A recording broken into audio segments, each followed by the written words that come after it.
All right, welcome back, friends.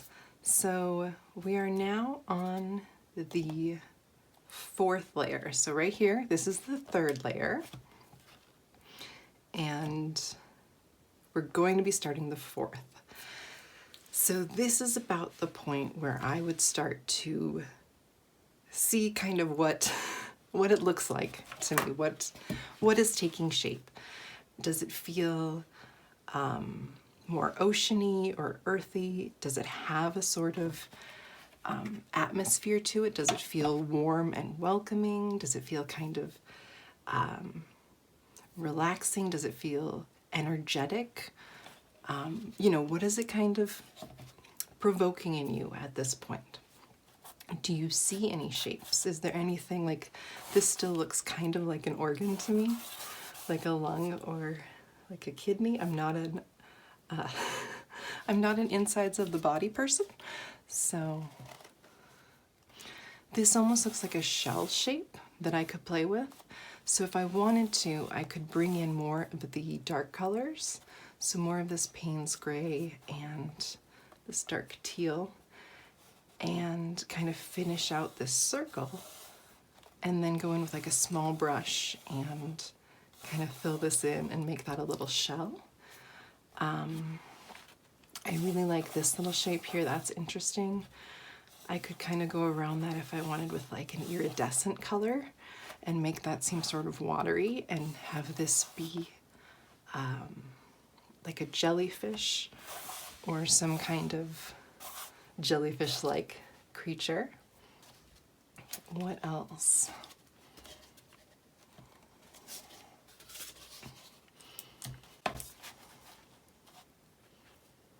This also kind of looks caterpillar-y, especially from this angle, just these textures here. So if I wanted, I could take more of these light blues and fill that in along here to make that line more clear. And that would also accentuate kind of the form that's already there. You could also take that white and do little curves, like merp merp, the standard curve sound, merp merp, but just do little curves, and those curves will be the implied kind of legs of the caterpillar. So that's a very easy way to make something that's just very abstract still register to the mind as something that it's familiar with. Oh, this is an interesting one too. This is very fun. I definitely want to keep some of this. I'm almost feeling like, and again, in the comments, feel free to like tell me the timestamp and tell me what you see. I just love finding out what other people, discover in my work, because it's it's a mystery to me, and it's always fun for me to discover it, but it's even more fun to kind of get that interaction from others and kind of see where their imagination takes them within my work. So what I'm kind of seeing here is almost like a tree with roots, but roots that also kind of go into this organ shape. So I'm wanting to keep a lot of that, but what I'm thinking I'm going to do is make it more of like a swan shape, because I'm seeing kind of like a bird here with like the feet. So I'm going to fill this in now in a way that's just like my intention, I guess, going into it. I'm not really sure how that's going to work exactly, or what's going to appear in the background and around it as I go.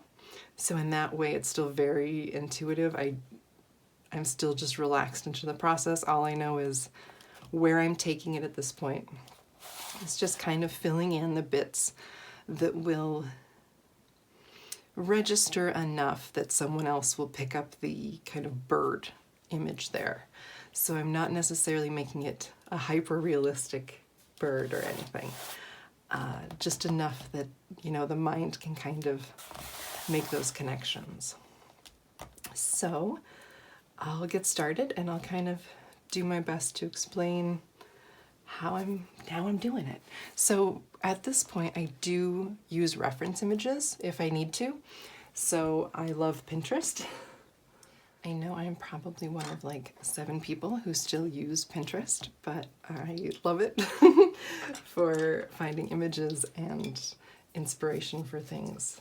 And it's also just a much more calming place to kind of scroll through things, as opposed to like other social media that I find can be a little bit intense and be a little overwhelming for me emotionally sometimes. So what I'm doing now is, since I do kind of have a picture pulled up, so I just have a quick reference of what a swan looks like.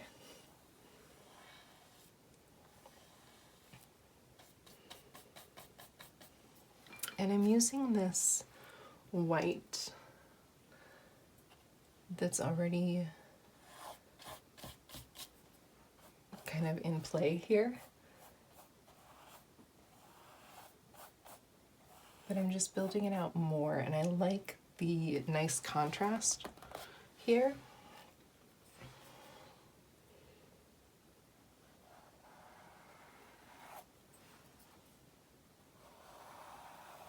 And I'm using a white mixed with the, sorry, I'm thinking and talking at the same time.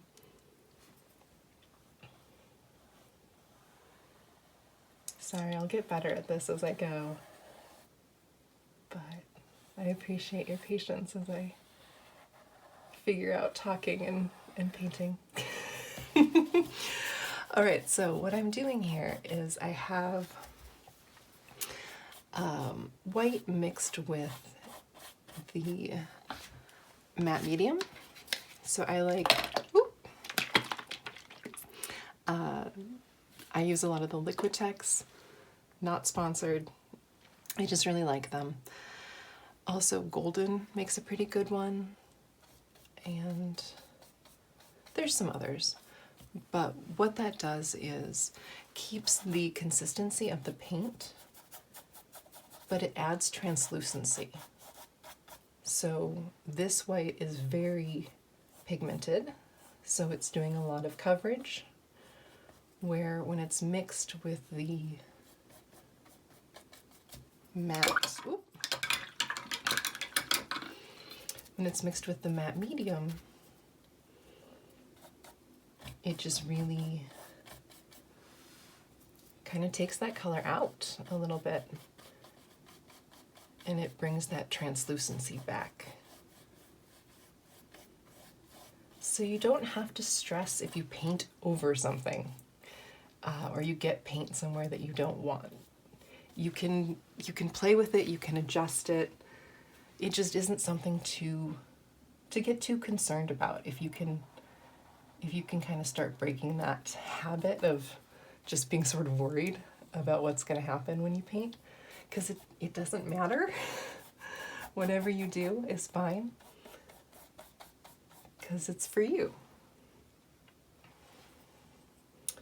So we want a neck. I'm making it kind of crazy necked. So it's a little more kind of surreal and weird. And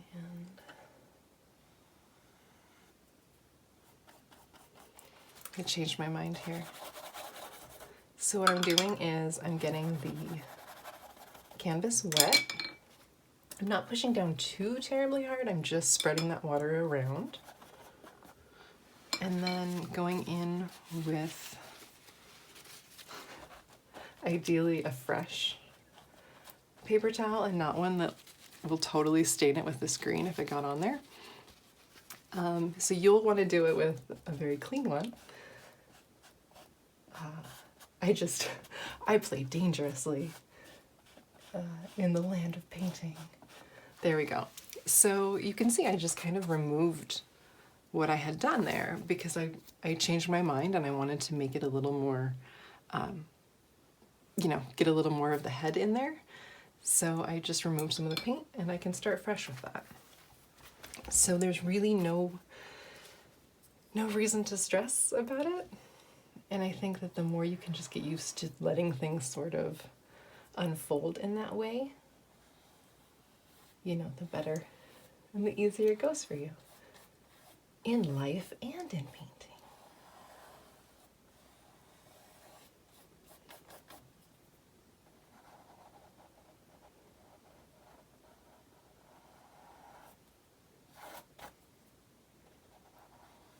Okay, so now that I'm back on track with what we're doing here with the white space is we're actually playing with the negative space.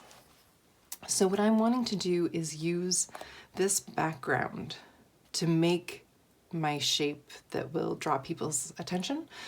So I'm using the background to make my foreground shape or my focal point, where I want people's eyes to go. And so I want their eyes to be directed to this. So I'm playing with the background. I'm playing with the space around the main form to make the main form appear.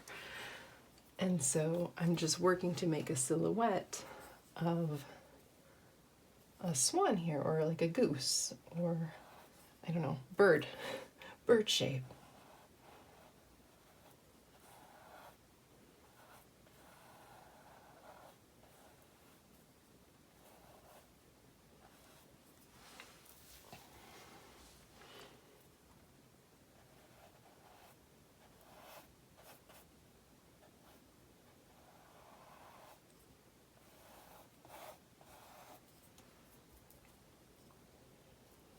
And here's that. And again, if you want, you can always go in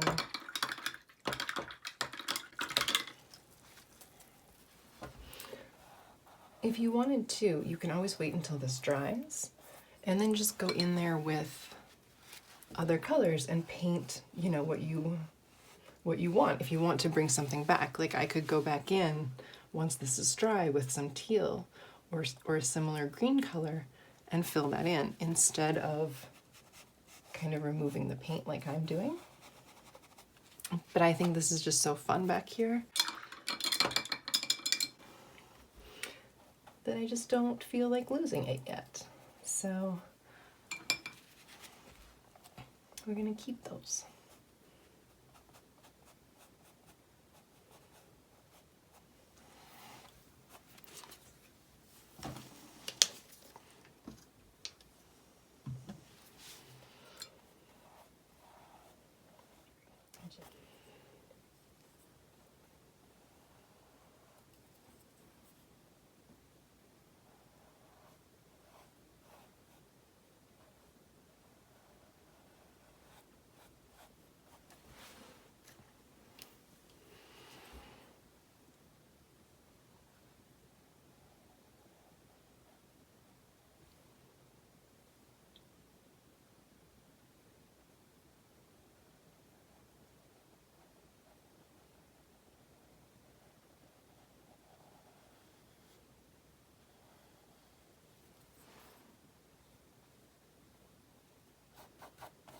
I'm sorry, I get very concentrating and then I don't necessarily tell you what I'm doing as well as I should.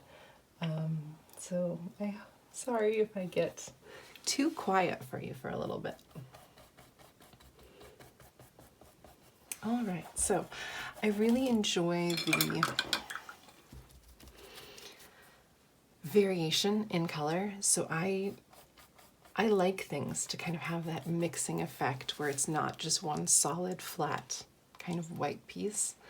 I like that variation where things kind of move in and out of each other and it sort of takes your eye in different directions. So I work with that, but again, that's just my style, so you don't have to take that approach at all. If you like big, solid chunks of color, then use that. That's great. I just think it's important to emphasize there are many ways to do this other than how I have kind of just developed in my years. So, you know, don't compare yourself to me, and do what is fun and enjoyable for you. This is just, you know, take what works, leave what doesn't. Okay, so I'm wanting to make this more pronounced, like a more clear line, but it's very wet there right now, so it's just not giving me the sharpness that I'm looking for.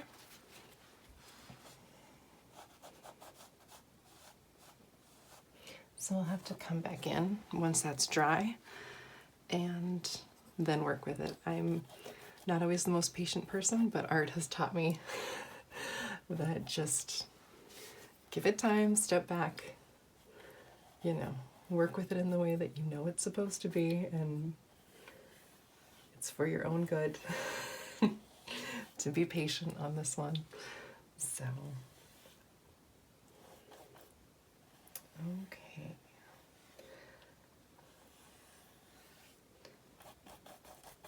So all I'm doing is just bringing this color into the piece more.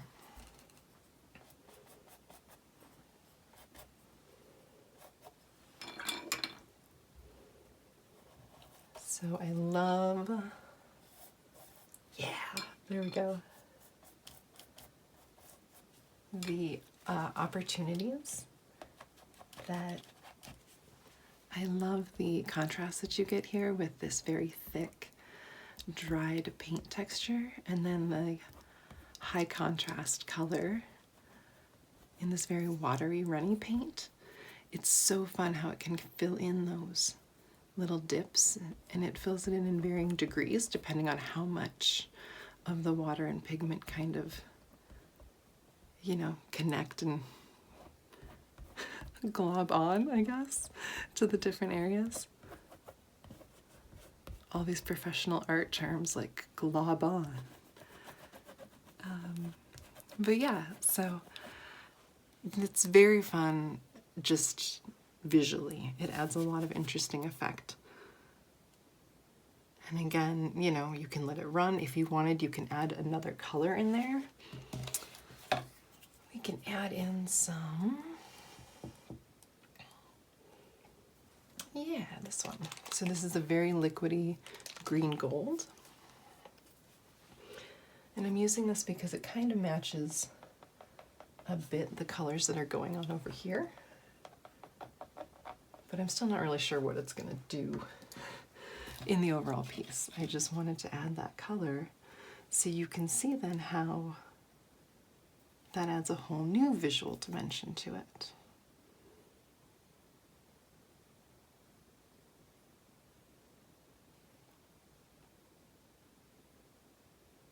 And just letting it drip and just sort of go on its own little paint adventure.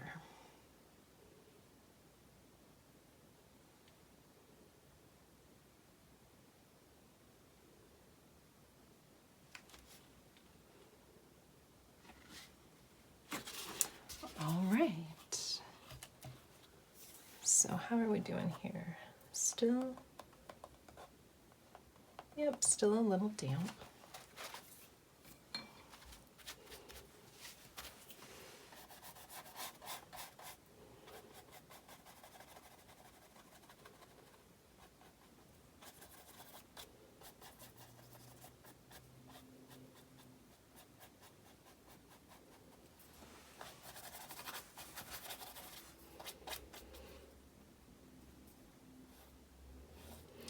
And I'd love to tell you, you know, like, I'm doing this because, but I'm really just still playing a lot. I'm just kind of bringing in some fun colors that feel like they work sort of in that area, and just playing with designs and kind of brush strokes that are fun and that feel like they work with what's going on.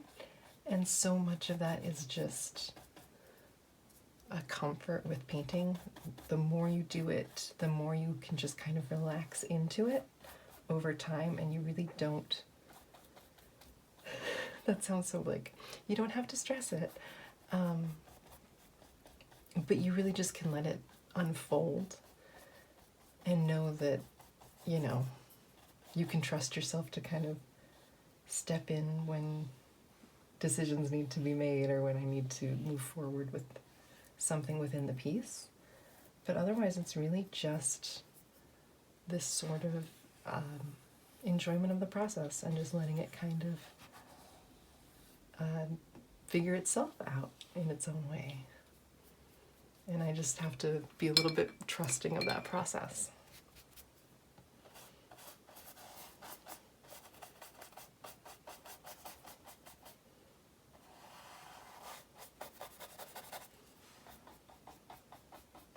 So I'm really enjoying this bit here, but right now, since all of this is so wet, I have to wait to kind of fill in the part of the bird that would be its feet. So I'm going to do that the next time around. I'm going to fill in, as you can see, it's just a little more distinct, it's a little more clear.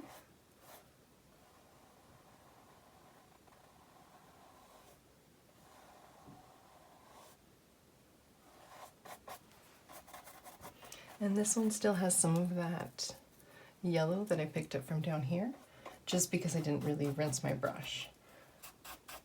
I just let some of that stuff come in because I think it adds nice color variation. And I know that I'm still just kind of a ways from being finished, so I'm not really too worried about how, you know, these kind of different things are going to affect the overall piece, because I know it'll sort itself out when I get there. So I just have to focus on right now. Life lessons from painting. Such a weirdo. Oh.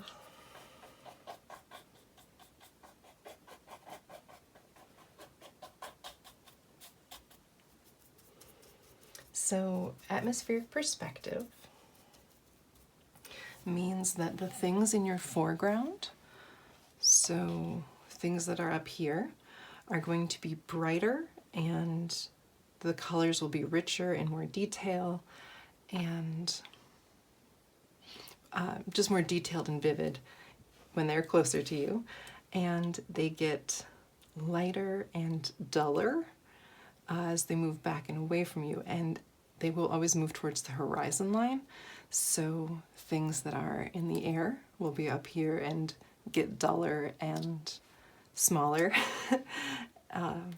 you know, as it goes to the horizon. And then things like plants or grass or whatever will be brighter here and then get duller as you go.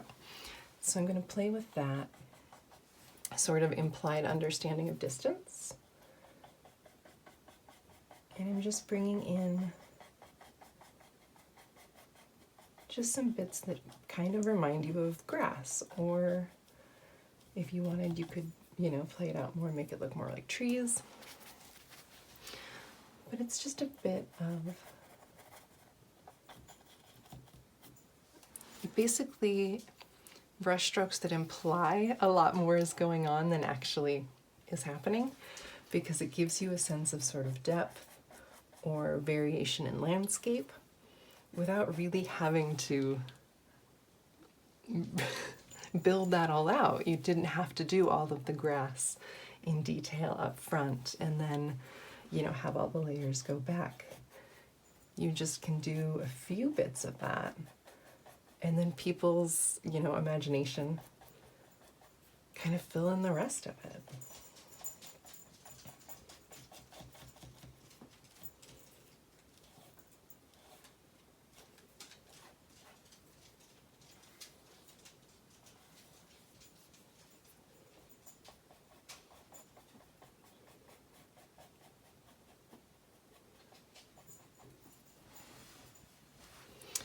All right, I think that that will do for this layer. I'm going to let this dry and then we'll move in and kind of define the figures and see where the background goes more. But yeah, I hope you enjoyed kind of discovering where this painting is going a little more and understanding that process for me. And hopefully it helps kind of you approach your work in a more open and carefree, playful way. So thanks for joining me.